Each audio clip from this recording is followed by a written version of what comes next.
ఇచ్చేదా తనూరివ సహిష్ణుడు అనంటే తృణము అనంటే గడ్డి పరక.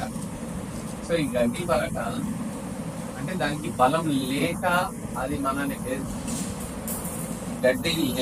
గడ్డికి బలం లేక మనని ఎదిరించట్లేదు అంట. మీరు దాని మీద తొక్కేసి వెళ్ళిపోయినా సరే అది తిరిగి లేచి నిలబడగలిగేటువంటి దృఢత్వం దానికి ఉంటుంది. కానీ అప్పటికి అది మిమ్మల్ని సహిస్తుంది. అంటే మనం చేసేదాన్ని వ్యతిరేకించకుండా సహనంతో ఓర్పుతో అది మనల్ని ఆ పని చేయనిచ్చి తిరిగి కూడా అప్పటికి కూడా దాని నుండి అది కాపాడుకుంటుంది.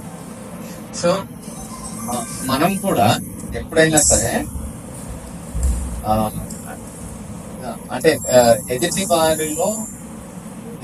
వారిని ఎదిరించాలి అని అనుకున్నప్పుడు ఆ ఎదిరించే క్రమంలో మొదట మనం చూడాల్సింది ఏమి అంటే వాళ్ళ బలం ఎంత, మన బలం ఎంత. అది చూసిన తర్వాతనే దానికి వ్యతిరేకంగా చేయాలా లేకపోతే దాన్ని సహించి వదిలేయాలా అన్నది డిసైడ్ చేయాలి.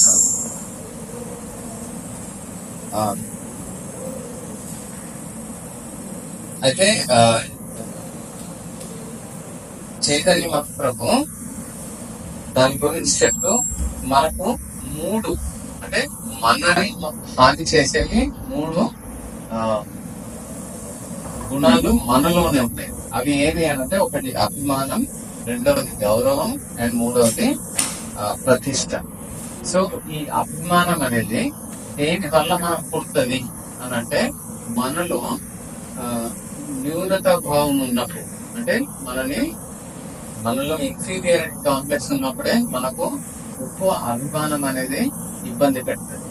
మనలో ఆ న్యూనత భావం లేదు అని అంటే మనకు ఆ అభిమానం మనని ఇబ్బంది పెట్టదు.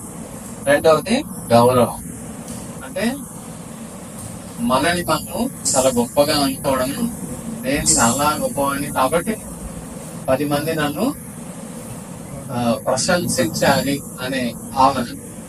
అంటే మనం ఏం చేసినా సరే జనరల్ గా ఏమనుకుంటాము అని అంటే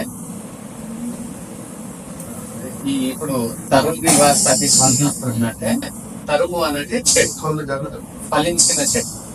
సో దాన్ని తరుగు అని అంటారు. సో ఆ తరువు ఏం చేస్తుంది అని అంటే మీరు దానికి నీళ్లు పోయకపోయినా అదేమి వ్యతిరేకించదు. మీరు దాని కొమ్మలు కొట్టేసినా అదేమి వ్యతిరేకించదు. నిండా పళ్ళు ఉన్నప్పుడు మీరు దాన్ని రాళ్ళు వేసి కొట్టినా సరే అదేమి వ్యతిరేకించదు. దాని అర్థం దానికి శక్తి లేదు అని కాదు. మిమ్మల్ని శక్తివంతం చేయాలంటే దానాహారంగా తినాలి. మీకు కూడా శక్తి ఇవ్వగలిగింది అదే, కానీ అప్పటికి కూడా అది ఓర్పుతో దాన్ని సహిస్తుంది. సో ఈ గౌరవం అనేది మనకు అంటే మనం చేసిన ప్రతి మంచి పనిని ఎవరో ఒకరు ప్రశంసించాలని కోరుకుంటూ ఉంటాం.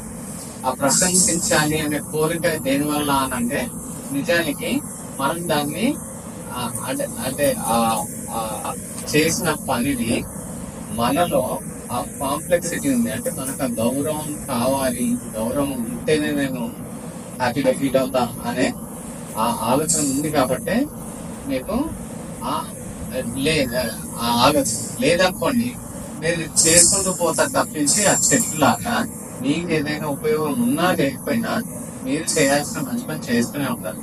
సో గౌరవం అనేది మీకు లేని వాల్యూని క్రియేట్ చేసుకొని పక్కనోడు ఆ వాల్యూ మీకు ఇవ్వాలని మీరు ఆశిస్తారు అన్నమాట.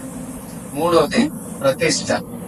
ప్రతిష్ట అంటే ఇప్పుడు దాదా ఇచ్చిన ఎగ్జాంపుల్ ఏంటి అని అంటే ముఖేష్ అంబానీది ముంబైలో ఒక ఇల్లు 23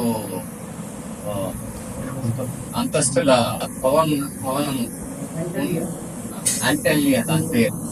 సో ఆ ఇంటి 100 కోట్ల ఇల్లు అండ్ ప్రపంచంలోనే అత్యంత ఖరీదైన ఇల్లు ఒక ఇల్లు. ఓకే, సో ఆ ఇంట్లో ఉండేది 4. ఆ 4 కోసము ఆ ఇల్లు మెయింటైన్ చేయడానికి వీళ్ళకు వంట వండి దాని సెక్యూరిటీ వగేరాలు దాన్ని మెయింటెనెన్స్ చేయడానికి వేల మంది వాళ్ళకంటే ఎక్కువ పని మనుషులే ఉంటారు. ఓకే, అయినా సరే వాళ్ళ ప్రతిష్ట చాలా ఫీల్ అవుతారు.